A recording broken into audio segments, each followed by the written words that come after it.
एक कहानी है एक गरीब लड़की गोपी की। गोपी के माता पिता गोपी की शादी एक अहम नाम के लड़के से कराती है। अहम की माँ कोकिला पहले दिन से ही गोपी से घर का सारा काम करवाती थी। फिर एक दिन गोपी को बहुत ज़्यादा बुखार हो जाता है तो गोपी अपनी सास कोकिला से कहती है, माँ जी मेरी तबीयत बहुत ख़राब है, मुझे दवाई खाना जाना है, मुझे दवाई खाना जाने के लिए थोड़ा पैसा दे दीजिए। लेकिन कोकिला गोपी को पैसा देने के बजाय गोपी को और खरी कुटी सुनाती है।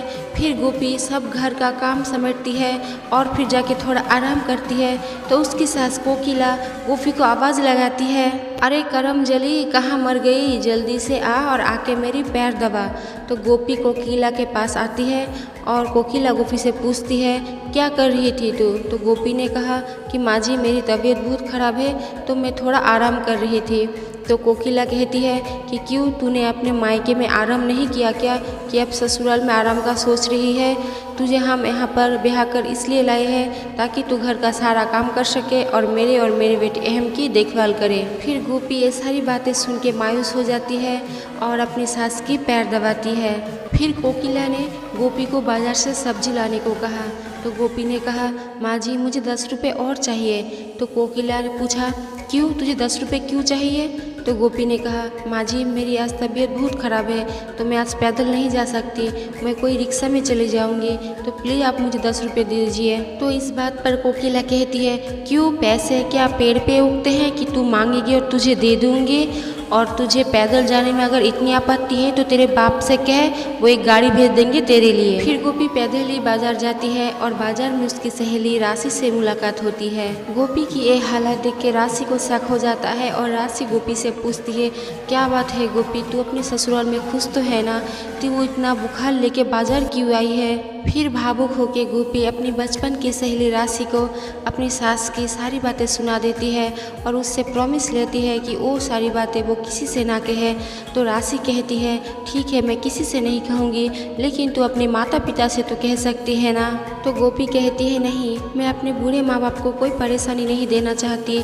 फिर राशि कहती है, ठीक हो गोपी तू घर जा। और फिर राशि सीधे गोपी के माँ बाप के पास जाती है। फिर राशि गोपी के माता पिता को सारी बातें खोल कर कहते हैं और गोपी के माता पिता गोपी के ससुराल जाते हैं। गोपी की माँ कोकिला से कहती है, आपने तो शादी के वक्त बहुत बड़ा वादा किया था ना कि आप मेरी बेटी को बहुत खुश रखेंगे, माँ की तरह प्यार देंगे, तो आप मेरी बेटी को इतना परेशान क्यों कर रही है? मैं आपको नहीं छोड़ूंगी, मैं आपके खिलाफ़ पुलिस में कंप्लेन करूंगी।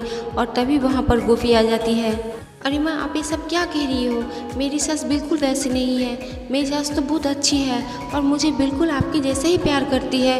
फिर गोपी की माँ कहती है, लेकिन राशि ने तो मुझे कहा कि तेरी सास तुझे बहुत परेशान करती है।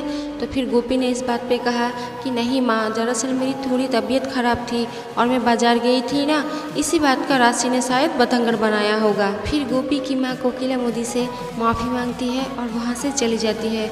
और कोकिला को भी अपनी गलतियों का एहसास हो गया था और वो गोपी से माफ़ी मांगने लगी और कहने लगी कि बेटा आज तूने मेरी इज्जत रख ली, तेरी माँ के सामने मुझे बेइज्जत होने से तूने बचा लिया, तो मुझे माफ़ कर दे। अरे माँ जी आप ये क्या कह रही हो, माँ कभी बेटी से माफ़ी नहीं मांगती। फिर कोकिला गोपी को अपने सीने से लगा लेती है और वो दोनों माँ बेटी की तरह रहने लगते हैं।